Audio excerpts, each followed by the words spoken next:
우리가 인생을 살다 보면 여러 가지 어려움과 위기를 만나게 됩니다. 그리고 또 삶의 전환점도 많이 있습니다. 경제적인 어려움이 있을 때도 있습니다. 그것을 극복하기 위해서 참 많이 애쓰고 노력할 때가 있습니다. 부부 관계에도 어려움과 위기가 있습니다. 한 번도 그런 위기를 겪지 않는 가족은 위험할 수 있습니다. 위기를 극복하면서 서로의 사랑을 더 확인하고 그 위에 더 든든한 관계가 세워질 것이기 때문입니다. 아마 지금도 삶의 여러 가지 어려움 때문에 지쳐있고 또 힘든 여러 성도님들이 계실 줄 압니다. 또는 인간관계 때문에 마음이 아파하는 그런 성도님들도 계실 줄 믿습니다. 위기 관리가 참 중요합니다. 위기가 오지 않는 그런 사람은 없습니다. 인생을 살아가는 동안 온 위기 또 어려움을 우리가 어떻게 극복하느냐가 중요합니다. 그래서 국가도 그러고 또 회사도 그러고 요즘은 위기 관리에 대해서 굉장히 중요성을 많이 강조합니다. 인생에 또 여러 전환점도 우리에게 있습니다. 중년으로 접어들 때, 또 중년을 지나서 이제 은퇴한 후로 우리 삶이 전환될 때 우리 자신을 어떻게 우리 관리하고 또 새롭게 세우느냐 중요한 일입니다. 은퇴를 앞두고 계신 분들 또는 새로운 사업을 시작하시는 분들, 이제 새로 결혼하고 새로운 가정을 시작해가는 우리 커플도 오늘 예배를 참석하고 있습니다만 새로운 인생의 전환점입니다. 이 전환점에 또 인생의 위기에 우리가 어떻게 우리 자신을 세워가느냐 하는 것이 굉장히 중요합니다. 우리가 운동 경기를 보다 보면 농구나 뮤직축구에는 타임아웃이 참 많습니다. 선수들이 힘들 때 계속 몰리고 골을 자꾸 먹을 때 타임아웃을 선언하고 불러서 격려하고 새로운 전략을 주어서 그 위기를 이기게 합니다. 타임아웃을 하고 나면 훨씬 우리 선수들이 힘을 얻고 새로운 전략을 가지고 살아갈 수 있습니다. 축구 게임 할 때도 해프타임이 참 중요합니다. 전반전에 아무리 못하더라도 15분 동안 감독이 라커룸에 들어와서 어떻게 선수들을 격려하느냐에 따라서 후반전에 완전히 다른 모습으로 선수들이 플레이하는 모습을 많이 보게 됩니다. 위기와 어려움이 피할 수는 없지만 그런 인생의 여러 부분 가운데서 우리가 잘 극복할 때, 믿음으로 잘 극복할 때 우리가 새로운 인생의 전환점이 될 수 있습니다. 오늘 우리가 베드로를 통해서 그런 인생의 전환점을 어떻게, 위기를 어떻게 극복하고 믿음 가운데 다시 설 수 있는가 하는 그런 원리, 신앙의 원리를 우리가 배울 수 있습니다. 베드로는 오늘 이 본문에 나오는 내용의 인생의 위기이면서 또한 큰 전환점입니다. 베드로는 지금 무엇을 해야 될지 알지 못하고 있습니다. 너무 지쳐 있습니다. 피곤해 있습니다. 마음에 큰 상처와 좌절도 있습니다. 그가 3년 동안 자기의 모든 것을 버리고 배도 버리고 직업도 버리고 가족도 두고 예수 그리스도를 열심히 따랐습니다.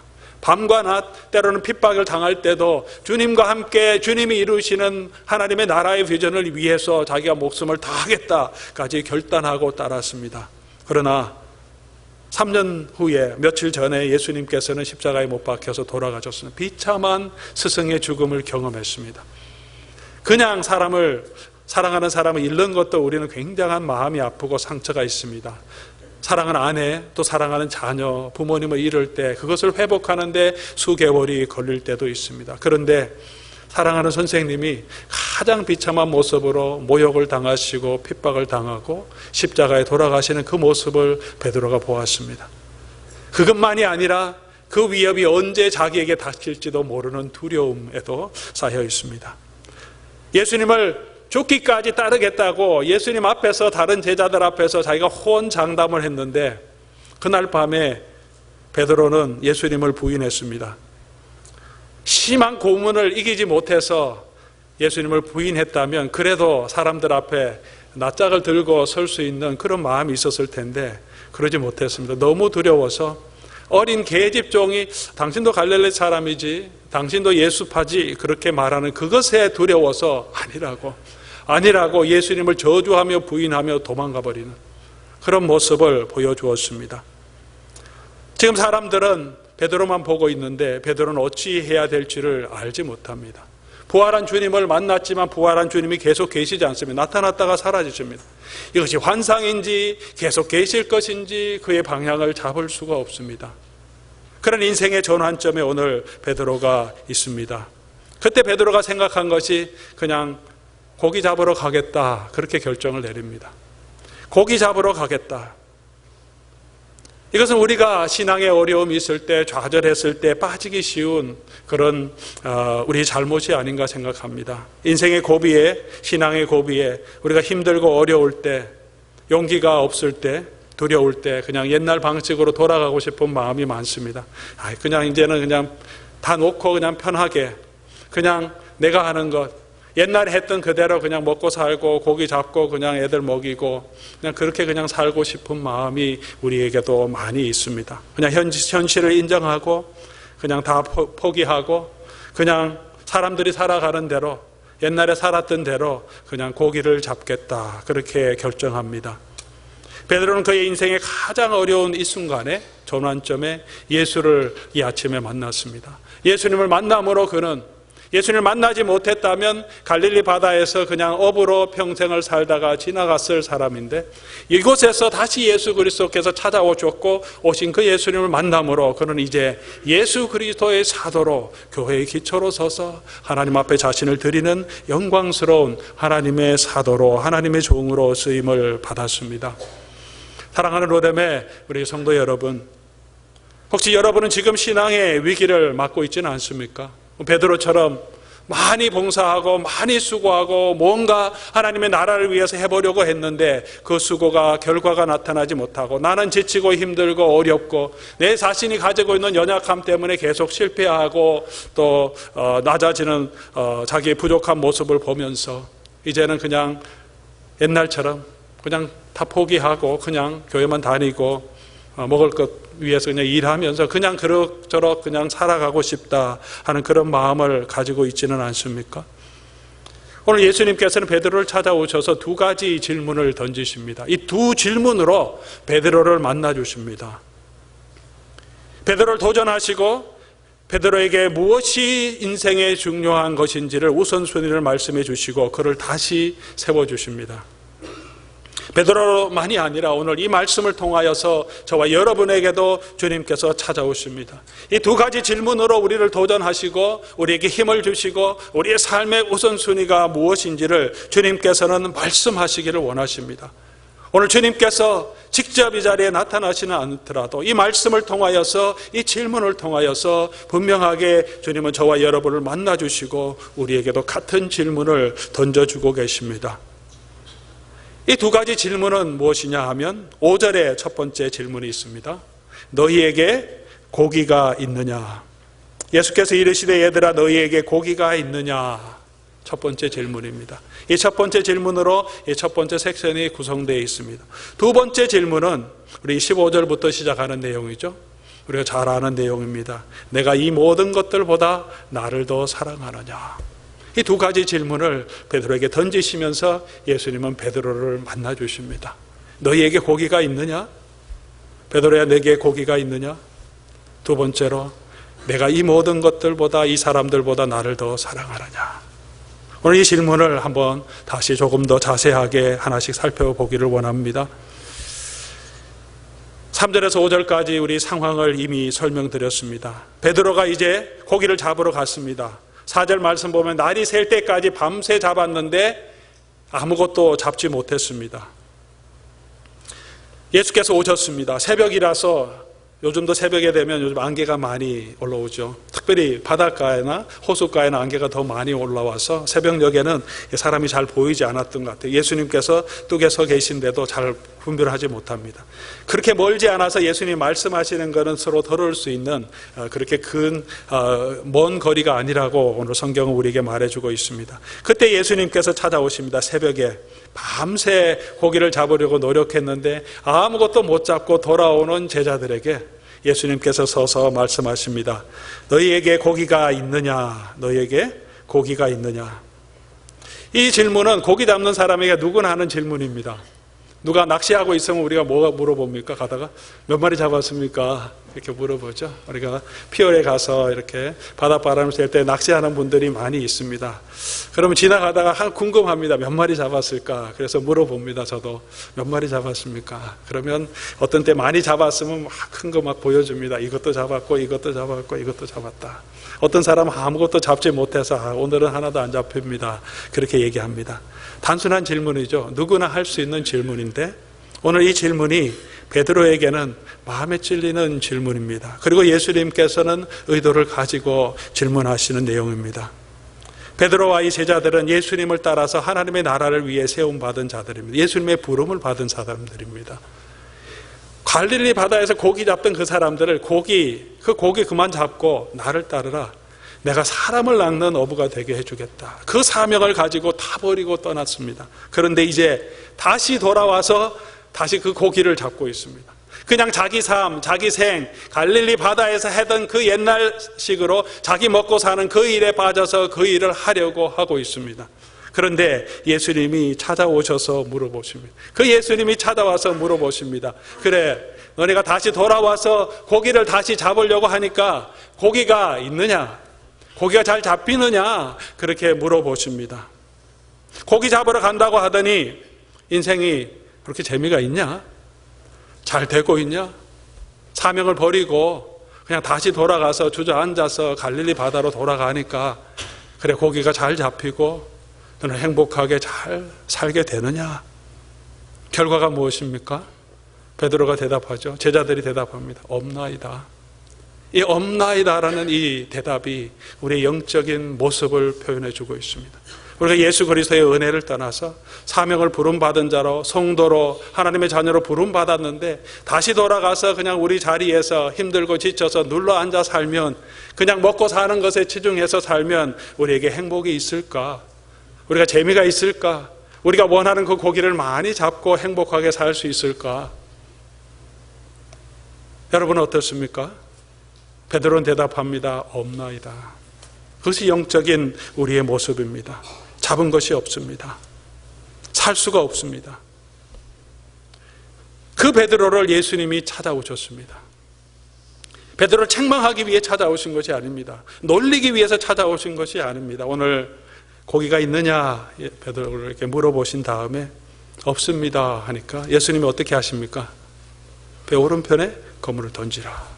던졌더니 어떻게 되었습니까?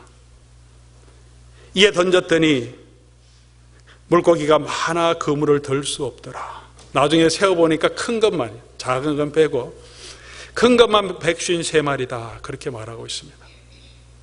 엄청난 고기를 잡았습니다. 예수님께서 베드로의 삶의 현장에 오십니다. 베드로는 아무리 고기를 잡으려고 해도 고기가 없었습니다. 고기가 없었던 것이 아닙니다. 잡지를 못했습니다. 고기가 어디 있었습니까? 바로 배 밑에 있었습니다. 배 오른편에 있었어요. 그런데도 한 마리도 잡지 못했습니다. 자기가 잡으려고 아무리 던지고 했는데 잡힐 것 같은데 고기는 그곳에 있는데 내 손에 들어오지 않는다는 거죠. 베드로가 잡을 수가 없었습니다. 멀리 있는 고기가 아닌데. 우리가 예수 그리스도를 떠나서 이 세상에서 내가 고기를 잡으려고 할 때 잡힐 것 같죠. 고기도 많이 있는 것 같은데 잡히지 않는다. 그것이 우리의 영적인 실존의 모습임을 보여줍니다. 그런데 누가 하실 수 있습니까? 예수님께서 찾아오시면 예수님의 말씀을 들으니까 예수님은 고기가 어디 있는지 아시고 모아서 한 번에 다 잡게 해주시는 그런 능력을 가지고 계신 분임을 보여주십니다. 그러자 요한이 눈치를 챕니다. 그전에도 이런 일이 있었거든요. 처음 제자를 부르실 때도 베드로에게 고기를 많이 잡게 해주세요. 그때는 깊은 데로 가서 그물을 내리라 그렇게 말씀하십니다. 요한이 말합니다. 주님이다. 베드로가 옷을 빨리 입고 주님께로 달려갑니다. 예수신 줄 알고 육지로 올라가니까 그곳에서 예수님께서 숯불을 피워놓고 고기를 준비하고 계십니다. 우리 9절 말씀 우리 이제 한번 같이 읽어보겠습니다.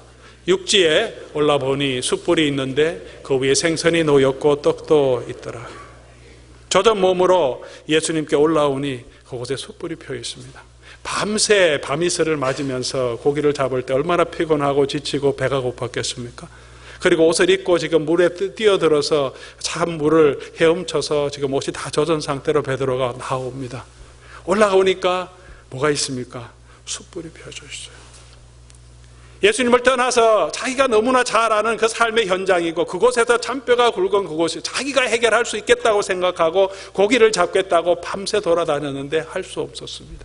지치고 피곤한데 주님이 찾아오셨어요. 주님이 그 삶의 현장으로 낙심한 그 현장으로 찾아오셨는데 주님께로 나아가니까 갈릴리 바다가 아니라 주님께 가니까 그곳에 숯불이 있었습니다. 자기의 추운 몸을 따뜻하게 해줄 숯불을 주님이 예비하고 계시고 그 숯불 위에 물고기도 떡도 준비하고 계십니다.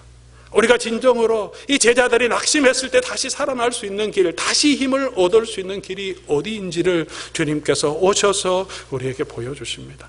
주님을 떠나서 고기가 없습니다. 그러나 그 자리로 찾아오신 주님을 만나고 주님 앞으로 달려갈 때 그곳에서 주님께서 저와 여러분에게 예비하신 양식을 주십니다.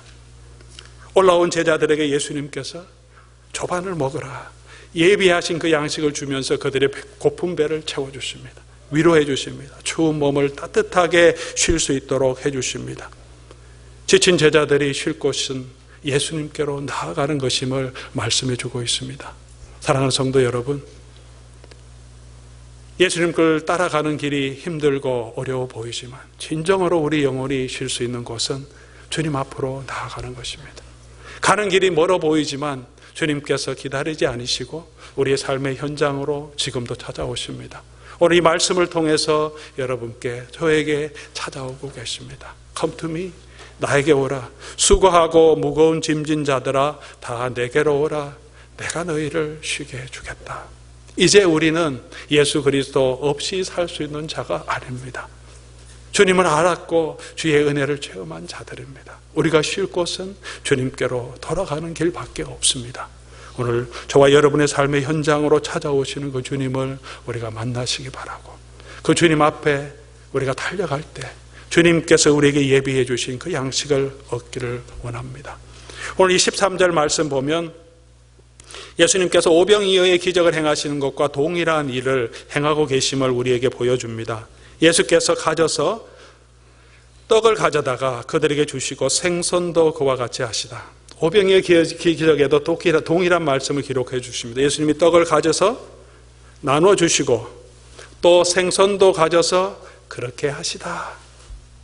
가난하고 지친 목자 잃은 양 같은 수많은 무리들에게 예수님께서 먹을 것을 주십니다. 단순히 육의 양식이 아니라 예수님께서 자기의 몸과 자기의 생명, 자기의 살을 내어주시면서 그들에게 영원한 생수, 속에서 계속해서 솟아나는 생수를 제공해 주시는 모습을 보여줍니다. 오늘 지치고 힘든 제자들에게 다시 오셔서 예수님이 참 목자 되심을 보여주시고 그들에게 예수 그리스도의 사랑을 베풀어 주십니다. 예수님이 준비하신 그 은혜를 주십니다. 먹어라. 먹고 힘을 얻어서 하나님이 주시는 사명을 감당할 수 있도록 우리에게 힘과 용기를 주십니다. 이제 두 번째 질문은 요한의 아들 시몬아, 내가 이 사람들보다 나를 더 사랑하느냐 하는 질문입니다. 베드로의 회복은 이 첫 번째 질문에서 끝나는 것이 아니고 두 번째 질문에서 완전히 이루어집니다. 예수님께서는 제자 베드로에게 오셔서 자, 네가 고기를 원했다. 그러면 고기를 내가 많이 잡게 해줄게. 그렇게 보여주셨습니다. 자기는 못했지만 예수님의 능력으로 예수님의 도움으로 큰 고기를 잡았습니다. 자, 그러니까 이제 고기 많이 잡게 해줬지. 이 갈릴리 바다에서 행복하게 잘 살아라. 그리고 예수님이 떠나가신 것이 아닙니다. 베드로가 원하는 그 고기 많이 주기 위해서 지금 예수님이 오신 것이 아닙니다. 예수님이 두 번째 질문에 대한 대답을 베드로에게 듣기를 원하십니다. 내가 이 땅의 모든 권세를 가지고 있는 사람, 내가 행복과 성공의 열쇠를 가지고 있는 사람이다. 네가 고기를 잡을 수 있는 것이 아니라 내가 고기를 잡을 수 있다. 그런데 고기 많이 잡을 수 있도록 주었습니다. 지금 고기가 지금 베드로 발밑에, 제자들 발밑에 펄떡펄떡 뛰고 있을 것입니다. 아직 살아서 153마리나 되는 고기가 그곳에 퍼덕퍼덕 뛰고 있습니다. 그런데 예수님께서 질문하십니다. 그런데 이 모든 것들보다 나를 더 사랑하느냐? 오늘 우리 한어 성경은 이 모든 사람들보다 이렇게 번역이 되어 있습니다.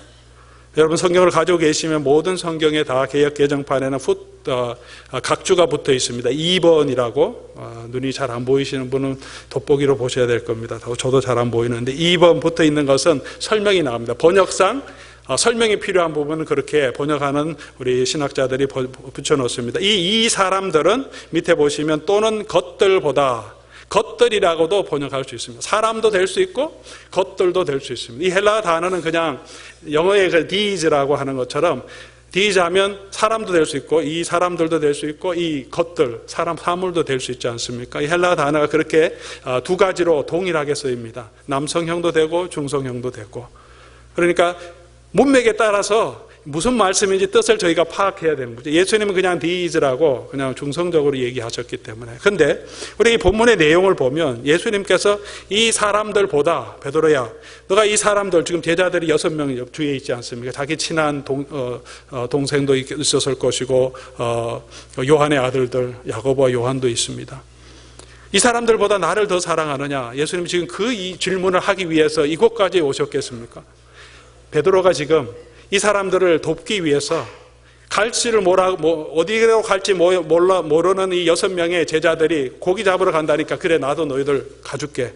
그러면서 지금 이 사람들을 돕기 위해서 지금 와서 같이 고기 잡아주고 있었던 것이 아닙니다. 베드로의 이슈는 지금 이 사람들을 사랑하느냐 예수님을 사랑하느냐 그 이슈가 아니었죠. 예수님도 그것을 알고 있습니다. 그러니 예수님 오셔서 이 사람들보다 나를 더 사랑하느냐, 그렇게 이 사람들과 예수님을 비교해서 물어보지도 않을 거고, 때론 이 사람들이 나를 사랑하는 것보다 나를 네가 더 사랑하느냐 그렇게 물어본 것도 아니실 겁니다. 왜냐하면 예수님이 제자들 사이에서 충성 경쟁을 하시는 것은 아니죠. 모든 사람이 예수님 그리스도를 마음을 다해서 사랑하도록 요구하십니다.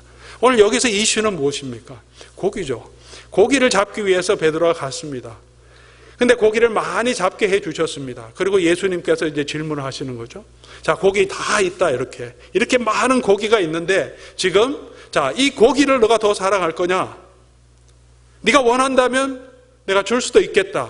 그런 말씀을 주시는 거죠. 이 고기가 네가 원하는 거면, 이 땅의 축복이 네가 원하는 거면 내가 줄 수 있겠다. 그거 먹고 평안하게 행복하게 잘 먹고 잘 살아. 내가 축복해 줄게. 그런데 그게 내가 원하는 게 아니고 이것들보다 나를 더 사랑하느냐, 내가 주는 축복보다 나를 더 사랑하느냐, 예수님 그 질문을 베드로에게 던지십니다. 그 마음을, 자기의 마음을 베드로가 알도록, 점검하도록 지금 예수님께서 오셔서 질문하고 계십니다. 이것들보다 나를 더 사랑하느냐. 사랑하는 성도 여러분, 여러분은 무엇을 더 사랑하십니까? 우리 수중에 있는 고기, 우리가 원하는 그 고기, 이 세상에서 내가 먹고 살기 위해 필요한 그것보다 우리는 예수님을 더 사랑하고 있습니까? 내 인생의 성공보다, 내 사업의 성공보다, 편안한 노후 생활보다, 우리 자녀들보다 우리는 무엇을 더 사랑하고 있습니까? 베드로는 예수님께 사랑을 고백합니다. 지치고 힘들고 낙심한 베드로인데 예수님께 이 사랑의 고백을 합니다. 아마 이 순간 베드로에게 수많은 생각이 스쳐 지나갔을 것입니다. 그렇게 생각이 됩니다. 내가 이것들보다 나를 더 사랑하느냐? 그 질문에 베드로가 많은 것을 순간적으로 많은 것을 생각했을 수 있습니다. 베드로의 삶에 예수님을 따를 때 여러 가지 위기가 있었습니다. 예수님이 누구신지 고백함으로 예수님의 칭찬을 들었던 때도 있습니다.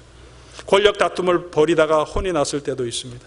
변화산에서 예수님의 영광을 경험했을 때도 있습니다. 감격해서 내려가기 싫다 그렇게 말할 때도 있었습니다. 얼마 전에는 예수님을 죽기까지 할지라도 내가 예수님 버리지 않겠다고 그랬다가 바로 몇 시간 후에 예수님을 모른다고 3번이나 부인하는 그런 일도 했습니다. 베드로가 다시 나올 때 성경은 그가 심히 통곡했다 그렇게 말하고 있습니다. 왜 통곡했을까요? 왜 통곡했겠습니까? 자기 모습이 너무 부끄러워서 통곡했겠죠. 그리고 나올 때 예수님의 모습을 잠깐 보고 눈을 맞추고 나왔는데 그 예수님께 자기가 얼마나 죄송하고 미안했겠습니까? 너무 두려워서 얼마나 두려웠겠습니까? 예수님이 지금 체포당하고 제자들 다 도망가고 있는데 자기도 언제 죽을지 모르는데, 그래서 그냥 모른다 부인하고 나왔는데 마음속에 그게 아닌데, 그러고 싶지 않았는데 그냥 너무 무서워서 두려워서 그냥 예수님을 부인하고 나왔던 그 삶이 너무 마음이 안타까워서 울었지 않겠습니까? 통곡해서, 심히 통곡해서 울었지 않겠습니까? 오늘 지금 베드로 밑에 고기가 펄떡펄떡 뛰고 있습니다. 그것을 보더라도 이제 베드로가 그거 보고 야, 고기 많이 잡았다. 이제 고기 가지고 평생 행복하게 살자. 그런 마음이 있었겠습니까? 예수님이 다시 오시고 맞아주신 그 예수님 앞에서 고기 좋기도 하지만 이제 예수님의 사명을 알았던 그가 다시 예수님이 찾아오셨을 때 그 고기 보고 만족할 수 있는 베드로는 아니었던 것 같아요. 그걸 보면서 자기를 찾아주신 그 예수님, 숯불을 가지고 생선을 구워놓고 먹여주신 그 예수님, 요한의 아들 시몬아 내가 나를 사랑하느냐 다시 불러주신, 찾아와 주신 그 예수님, 그 예수님의 사랑이 다시 느껴졌을 것입니다. 그런데 자기는 너무 부족합니다. 예수님을 버리고 이 갈릴리 바다로 온 것도 부족하고 부인한 것도 부족하고 예수님 다 알지 않습니까? 내 마음을 다 알지 않습니까? 근데 주님께서 아십니다. 내가 주님을 어떻게 사랑하는지 주님이 아십니다. 이 고백이 뭐겠습니까? 나의 부족한 것도 나의 연약한 것도 내가 두려워서 주님 부인하고 지금 이곳에 와 있는 것도 주님 아시지 않습니까? 그리고 그 마음바닥에 그래도 내가 주님을 향한 이 사랑을 가지고 있다는 것도 주님 아시지 않습니까? 내가 주님을 사랑하는 줄, 부족하고 연약하고 미약하지만 주님을 사랑하는 줄 주님께서 아십니다. 그렇게 고백하십니다. 예수님은 베드로가 이 고백을 하기를 원하십니다. 입술을 열어서 이 고백을 하기를 원하십니다. 한 번이 아니라 3번 하기를 원하십니다. 계속 하기를 원하십니다. 부족하지만 네가 나를 사랑하느냐 점검하기를 원하십니다. 그리고 우리의 입술로 주님 우리가 부족합니다. 때로는 연약하고 좌절하고 낙심하고 그냥 다 놓고 쉬고 싶은 마음도 많이 있는데 주님께서는 우리에게 사랑을 고백하기를 원하십니다. 베드로처럼 저희도 외로움을 느낄 때가 있습니다. 방향을 몰라서 어디로 가야 할지 몰라서 헤맬 때도 있습니다. 힘들고 지쳐서 그냥 모든 것을 내려놓고 주저앉아 있고 싶을 때도 있습니다. 두려워 떨 때도 있습니다. 자신감이 없어서 위축될 때도 있습니다. 낙심하고 있을 때도 있습니다. 주님께서 오늘 이 질문을 가지고 저와 여러분을 찾아오십니다. 사랑을 고백하게 하십니다. 요한의 아들 시몬아 내가 나를 사랑하느냐? 저와 여러분에게도 묻고 계실 것입니다.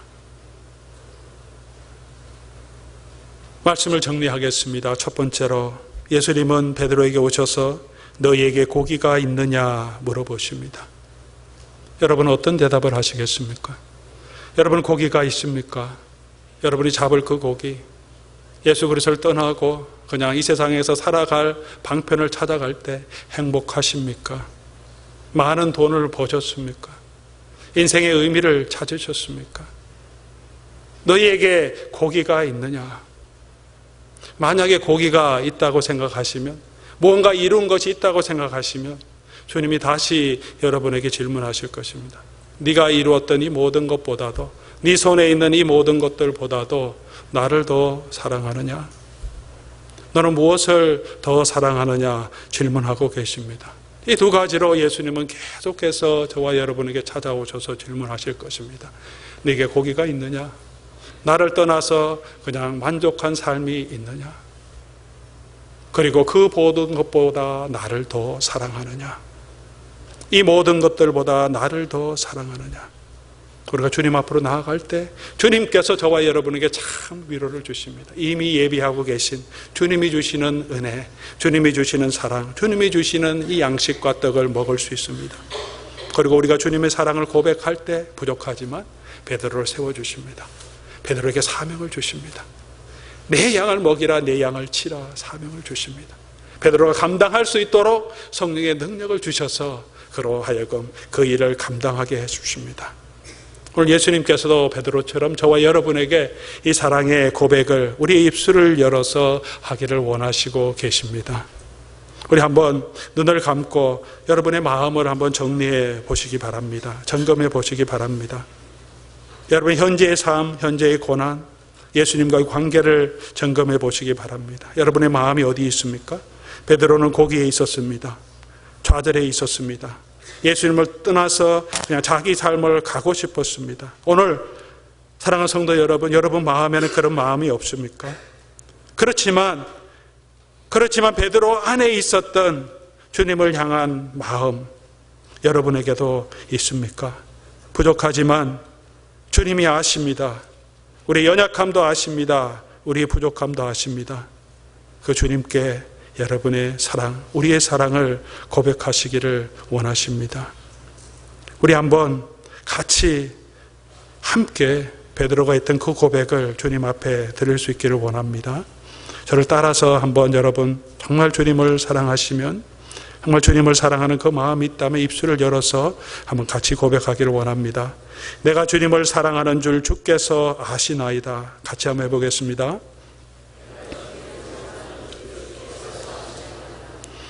제가 질문해 보겠습니다. 여러분이 함께 답해 주시기 바랍니다. 내가 이 모든 것보다 나를 더 사랑하느냐? 다시 질문 드립니다. 내가 이 모든 것보다 나를 더 사랑하느냐? 다시 한번 고백하겠습니다. 내가 이 모든 것보다 주님을 더 사랑하느냐? 내가 주님을 사랑하는 줄 주께서 아시나이다. 우리의 마음을 주님께서 알고 계십니다. 우리 주님께 드릴 때 주님께서 우리의 목자가 되어주셔서 우리의 삶을 인도해 주시고 회복시켜 주실 것입니다. 우리 다 함께 나의 주 나의 하나님, 아시는 분은 눈을 감고 하나님 앞에 고백하는 마음으로, 잘 알지 못하는 분은 앞에 PPT를 보면서 우리의 신앙, 우리의 사랑을 고백하는 마음으로 우리 하나님 앞에 드리고 합심해서 우리 하나님 앞에 기도하는 시간 가도록 하겠습니다.